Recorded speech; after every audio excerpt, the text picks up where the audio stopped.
Hey, Scott Burry here, Level 5 Tools. I want to give you an overview of our taping knives. We've got a full range, both stainless steel and blue steel.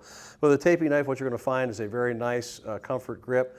We've got a glass-filled polypropylene core, which gives you added strength.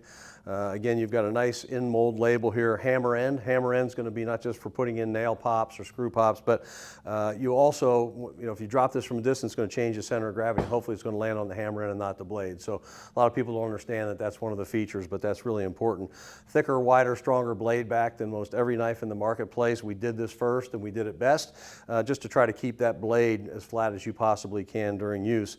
The other thing we do is we have rivets that are in the underneath the overmold just to help keep it cleaner.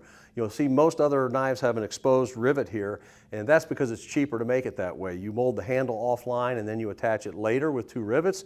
We actually stake this glass-filled polypropylene core to the blade back. We put the entire assembly back into the machine and then we overmold it. So it's far more expensive, but it gives you just a very, very nice, clean look and a really strong construction. The other thing is, and again, unique to Level 5, a lot of others are copying this now, but that easy removable label, so you don't have to go back with a lighter, WD-40, and burn off your label, so you can pull that label off and you're ready to go right out of the gate. 0.6 millimeter stainless steel, or 0.5 millimeter flexible stainless steel blade, so it gives you a really nice, beautiful flex on the wall. And again, that's not something, it's not a ground blade, it's just a straight blade, but it's going to give you a really nice professional flex on the wall. It's going to give you an absolute beautiful finish. So check out our taping knives, you're going to love them.